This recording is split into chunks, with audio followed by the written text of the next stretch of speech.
Boa tarde, pessoal. Vamos dar andamento ao nosso conteúdo online. Vamos falar hoje sobre o capítulo 7, parte 2 e o capítulo 8. Capítulo 7, parte 2, a gente vai falar hoje sobre o capítulo de direção ou coordenação. E no capítulo 8, vamos falar um pouquinho sobre liderança, que é o capítulo que eu cheguei a passar para vocês a semana passada, que nós iremos fazer a atividade dessa semana. Então, vamos lá.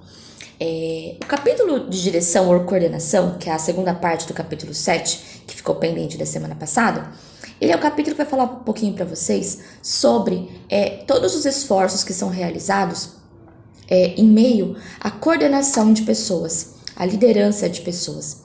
Então, como eu coloquei aqui, a direção ou coordenação, ele é a terceira das funções administrativas no processo de administração. Então, a primeira, planejamento; a segunda, organização; a terceira, direcionamento ou direção ou controle, tá? Que tem a ver com a dirigir, guiar esforços e atividades dos membros de uma organização. Então, significa coordenar a ação do coletivo, tá? Essa ação de coordenação cabe a um indivíduo, cabe a um profissional dentro da organização. Vão existir administradores que vão estar no papel operacional, no papel de executar as tarefas, e vai existir o administrador que vai estar em função da coordenação. Ele quem vai organizar os esforços do coletivo em bem de um propósito comum, que é a obtenção dos objetivos da organização, tá? Então, essa função tem muito a ver com o relacionamento interpessoal do administrador e os seus subordinados. O que é relacionamento interpessoal? Na tradução da palavra, relacionamento entre pessoas. Então, uma coisa que é muito cobrado no meio administrativo é que as pessoas saibam se relacionar entre si. Eu escuto muito isso todos os dias. Eu trabalho muito bem sozinho. Eu gosto de trabalhar sozinho. Infelizmente, quem trabalha no meio administrativo nunca está sozinho. Ele sempre vai trabalhar em grupos. A gente já falou sobre isso, sobre um profissional complementando o outro, onde um profissional é bom numa fase do processo, outro profissional vai ser escalado para fazer outra fase do processo. As empresas têm trabalhado muito esse quesito. Você pode ser muito bom individualmente, mas isso não quer dizer que você renda no coletivo. E as empresas querem profissionais que se destaquem no coletivo, onde você saiba trabalhar em grupo. Trabalhar sozinho, todo mundo pode render muito bem. Se eu faço muito bem alguma coisa e alguém me der essa função, eu vou fazer ela com esmero, eu vou fazer ela muito bem. Agora, eu me destacar trabalhando em grupo é muito mais difícil, porque é uma questão não só de conhecimento, é uma questão de ego. Quem trabalha em grupo, quem trabalha em empresas grandes, que tem muitos profissionais, vai entender o que eu vou dizer. É uma questão de ego, onde você tem que, às vezes, apagar o seu para deixar que o outro sobressaia, onde muitas vezes você vai ter que deixar a sua vontade de lado para ouvir a razão do outro. Então, entendam, trabalhar em grupo faz sentido nas organizações. As empresas querem profissionais que tenham um bom relacionamento interpessoal. Então, quando eu falo que isso também tem que ir para o seu currículo, é porque tem. Porque no seu currículo tem que constar que você trabalha bem em grupo, que você tem um bom relacionamento interpessoal. Porque a empresa vai olhar isso como uma facilidade que você tem de relacionamento. Então, ela pode colocar em qualquer equipe de trabalho, ela pode colocar em equipes que já estão formadas, que já estão trabalhando. Muitas empresas já estão em andamento quando você entra nelas. Então, se você tem um bom relacionamento interpessoal, você vai se casar em qualquer equipe que você for colocado. Se no seu currículo você coloca que você trabalha muito bem individualmente, a empresa fica assim, mas tá bom, onde eu vou colocar ele para trabalhar se eu já tenho uma equipe formada, né? Então, relacionamento interpessoal é muito importante. Para quem está no cargo acima, que é o cargo de coordenação, muito mais, porque ele vai coordenar os processos entre pessoas. Então, ele tem que ser a pessoa que de cima vai olhar e vai falar: a Ana faz bem isso, a Maria faz bem aquilo, o Pedro faz bem aquilo. Então, os três trabalhando juntos, numa engrenagem, funcionando, trazem para mim X resultado em tanto tempo, tá? Então, ele é que vai ser o olheiro, que vai verificar quem é a pessoa mais qualificada para fazer qual etapa do processo. E tendo um bom relacionamento com seus subordinados, ele consegue cobrar, ele consegue pedir resultado, ele consegue organizar as funções. Para que o planejamento e a organização sejam eficazes, é importante que o profissional entenda que ele precisa orientar as pessoas. Então, não é só dar a tarefa. Cabe a coordenação, cabe a gestão, além de passar a tarefa, orientar as pessoas sobre essas tarefas, para que não haja nenhum problema, nenhum erro na falha da interpretação dos planos.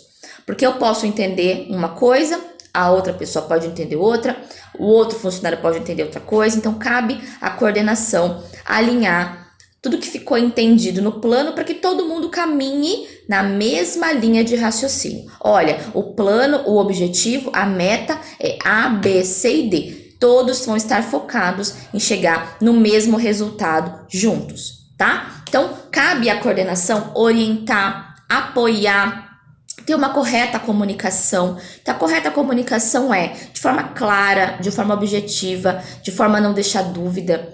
Nunca tratando um colaborador diferente do outro. Quem está no papel de coordenação nunca pode ter distinção. Todos têm que ser tratados da mesma forma. Todos têm que ter liderança. E é o que a gente vai falar no capítulo 8. Não é só coordenar pessoas, não é só motivar pessoas, não é só se comunicar com pessoas. É liderar pessoas, é estar à frente dessas pessoas para que seja exemplo, seja a forma de que todos querem alcançar lá na frente, tá? Então, o que eu gosto de falar é que ser líder hoje é cada vez mais difícil, porque você vai liderar pessoas com personalidade própria, você vai liderar pessoas com conhecimento amplo, você vai liderar pessoas que têm iniciativa. Então, muitas vezes o líder vai ter que ouvir os seus subordinados, vai ter que ver aonde todos querem chegar. Se ele não escuta, ele abafa a criatividade, a iniciativa, a proatividade. Então, ser líder não é fácil. Não é todo administrador num cargo de direção ou coordenação que vai ser líder. Não é nato às pessoas a liderança. Existem bons coordenadores, bons diretores, e isso não quer dizer que sejam bons líderes também, tá bom? A gente vai ver que tem diferença de um bom gestor para um líder, de um líder para um chefe. A gente vai ver que tem muita diferença entre isso, tá? Então, vamos pensar assim, quem se forma administrador pode ser um bom líder, não necessariamente vai acontecer, vão ter outros fatores sociais que vão estar em volta disso, para que se desenvolva um bom líder.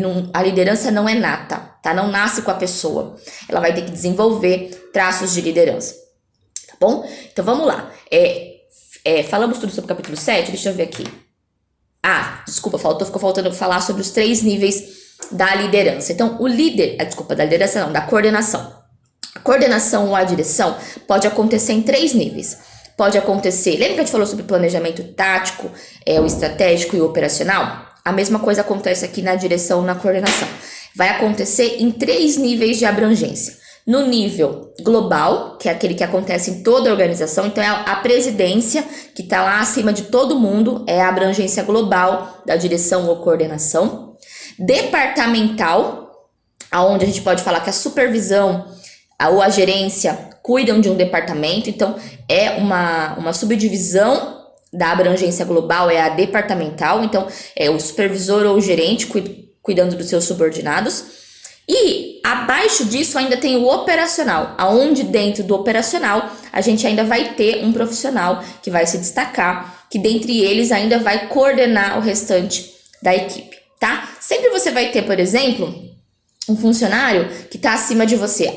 Eu sou auxiliar financeiro. Vai ter sempre o assistente financeiro, vai ter sempre o analista financeiro. Eles estão acima, então automaticamente coordenam os esforços dos demais. Tá? Então você tem que pensar assim, vai ter sempre alguém acima de você coordenando os seus esforços, agrupando o esforço da equipe para um objetivo comum, tá? Então são os 3 níveis da direção e existem alguns princípios que quem trabalha na coordenação, na direção, na gestão vão seguir para aplicar para o todo.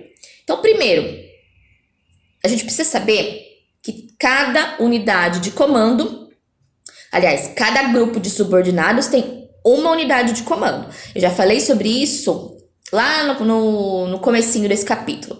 Não existe responder para mais de um líder, tá? Para mais de um chefe. Você precisa responder para uma pessoa em específico. Vai ser seu supervisor, vai ser sua gerência, é sempre seu superior imediato, tá? Você nunca pode ser insubordinado a ele. Então, cada grupo de pessoas, de subordinados, vai responder a uma unidade de comando ou direcionamento. Delegação, que é o segundo princípio. Designar tarefas e responsabilidades a quem devemos designar. Então, é aqui. Primeiro, escolher quem são as pessoas capacitadas para cada etapa do processo e designar tarefas e responsabilidades a essas pessoas. Não é todo líder, não é toda pessoa que está no cargo de direção que sabe delegar funções. E essa, na verdade, é um defeito do ser humano. Acreditar que ele é autossuficiente, que ele consegue sozinho suprir todas as necessidades de um departamento. E isso não acontece. Eu preciso aprender a delegar funções. Olha, eu não vou conseguir fazer isso hoje. Você pode me ajudar? Ou então delegar mesmo. Olha, fulano, essa é a sua função. Você tem que fazer isso, isso e isso até o final do dia. Delegar responsabilidades para que os outros possam trazer prontas para você. Você delega a responsabilidade e supervisiona. Esse é o papel da direção, da coordenação. É dar crédito, é dar responsabilidade a quem é de direito, cobrar, acompanhar a execução dessas tarefas mediante a sua supervisão, tá? Esse é o papel do supervisor, do gerente, é delegar e cobrar resultados. Terceiro princípio da aplicação da direção. Amplitude de controle. A gente precisa saber que eu não consigo dar conta de muitos funcionários ao mesmo tempo. Existem supervisores que falam assim, não, na minha equipe, se eu tiver 30 funcionários, eu consigo supervisionar. Será que você consegue mesmo dar motivação, dar apoio, comunicar-se, tirar dúvidas, explicar para 30 funcionários? Não seria melhor você dizer assim, olha, eu não consigo supervisionar 30 funcionários, eu consigo fazer bem com 10. Por quê? A amplitude da sua supervisão, do seu controle sobre esses subordinados tem que ser efetiva. Não adianta dizer que você é o supervisor deles e você nunca está presente, você nunca interpretar os planos, você nunca se comunicar com esses colaboradores, você nunca apoiar, nunca motivar, nunca despertar a criatividade neles, se você não tem tempo, se você não consegue dar conta de tudo isso de funcionários. Então é melhor você ser sincero e dizer quantos funcionários você consegue supervisionar para fazer isso bem feito. Tem empresas que cobram que o supervisor, que o gerente, tenha uma equipe muito grande. Às vezes é melhor pedir para a empresa fracionar a sua equipe em duas, você cuida de uma parte, outro supervisor cuida de outra, para você conseguir dar controle efetivo para esses colaboradores. A segurança que esses colaboradores têm de ter certeza que vai ter sempre alguém ali supervisionando, auxiliando, controlando o seu trabalho, tá bom? Por último, a ação da coordenação. A ação da coordenação vem acima da supervisão, que é a ação globalizada e harmonizada dos esforços de um indivíduo em benefício do objetivo comum. Esse é o princípio da direção, sempre vai ser. A gente sempre vai ter que pensar no coletivo. Numa equipe, nunca eu penso no individual, eu sempre penso no coletivo. E cabe ao supervisor, cabe à gerência, quem está no papel de controle daquela equipe, que muitas vezes pode ser que não seja nem o supervisor e nem a gerência, na falta de um supervisor, na falta de um gestor, vai ter sempre aquele que vai falar assim, olha, hoje eu vou liderar a equipe, porque na falta de fulano, eu respondo. Eu sou a pessoa que vai estar à frente dessa equipe hoje.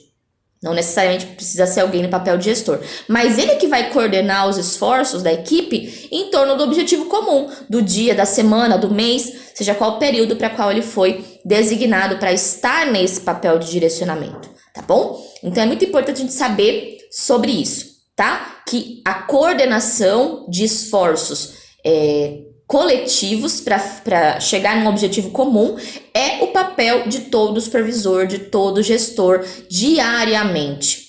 É ouvir os seus colaboradores, é coordenar essa equipe de uma forma que os motive, de uma forma que os trate bem, de uma forma que todos estejam entendendo o plano, e o plano significa aquilo que foi planejado lá na primeira etapa, de uma forma muito clara.